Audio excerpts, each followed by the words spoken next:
Hello, Wondertina again.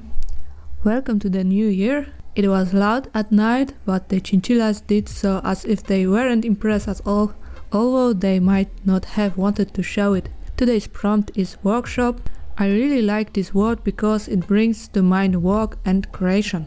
It's a place where you're usually alone and you are working on something. This is something I prefer to be instead among people. When I was looking for inspiration in Google Images or anywhere else under the workshop prompt, some boring corporate meetings would appear. What is this? I always thought it's some place with a lot of tools, not some tables, documents, chairs and percentage bars. Let this illustration be from below today. I think it will fit what I want to do. Doing illustration from perspective is always impressive, so the anvil will be in the foreground and right above it will be the hard-working blacksmith who is refining some sword. Do you want to improve your sword, traveler? It will cost you 300 copper coins, son. This is a complete original character. I don't know if I have seen one like that anywhere. Oh, I know, God's blacksmith Berserk. I gave him a funny medieval hat, a bit like the one pilots used to have. As I mentioned Berserk, it will actually fit my chinchilla advent calendar. I just remembered that I sold my entire collection because of the chinchillas. My chinchillas decided to destroy them. And I was very shocked by this distraction.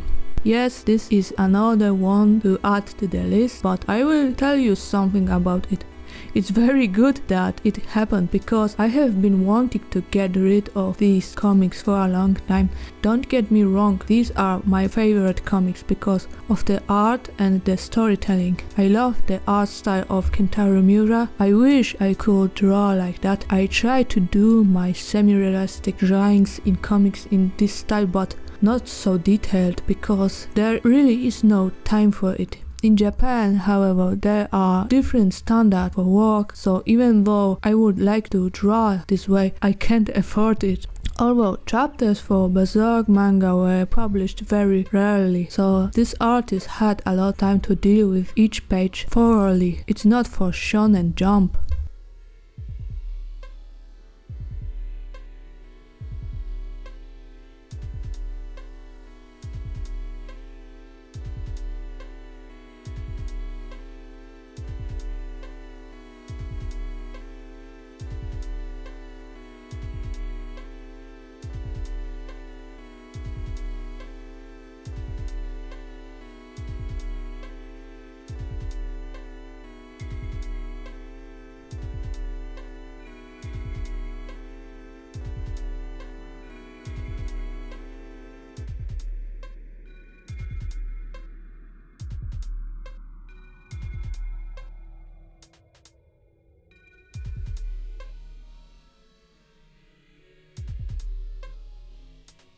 Berserk manga is something that made me not want to reach for just anything else. This comic is on such high level that I don't want to reach for another comics. So at the moment I am not reading anything. After Kentaro Miura's death, I am not interested in it at all. I don't want to collect Berserk, but his death is not the reason why I decided that I wouldn't buy the comics anymore, even though the manga is continued by a different group of artists. But I, like many other fans, are sure that it won't be the same. Also, as a Christian, still read these comics for a while, and at some point I decided that I don't like what was going on there. The atmosphere simply started to depress me, even though I love and always admire when artists try to make decent backgrounds in their works. Because if you look at shonen mangas, there are no backgrounds, only some random trees, random houses.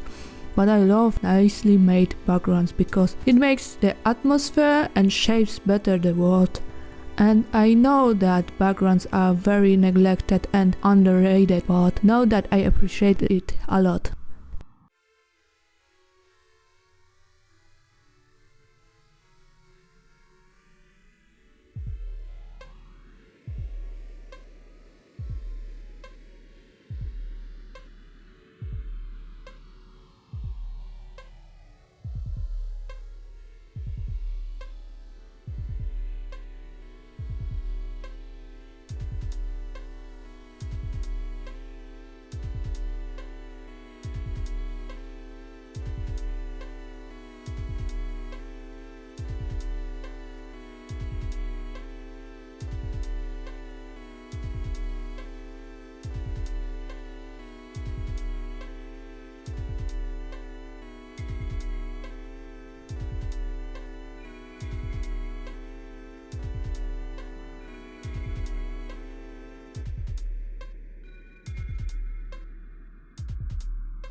There are many scenes in this comic where a lot of people die and there is a sense of nihilism that no one will come to help. There is a lot of musty stench of death in the atmosphere and there is no way out of it. I don't like anymore that take of Middle Ages. It is dark fantasy after all, but this story can start to get really depressing and the whole situation when God lost all his friends at once. Then he was betrayed by his own best friend who wanted to sacrifice him, which he always planned to do anyway. However, this was the best arc in the manga for me and we started to understand Guts why he was behaving like this.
So experiencing dejection while reading this was the main reason I planned to throw the comics away, and even though I kept it for a few more years, I never looked inside it again. After that I put it up on our famous OLX and I couldn't believe it because people jumped at the comics and it sold out very quickly, even though it had been nibbled by chinchillas. I was surprised because I wouldn't have bought it myself. Oh, okay, I think that's good enough. Well, I quite like the result. And what do you think about this little tidbit in the oven? I will go do my things now. So, see you again in today's boy.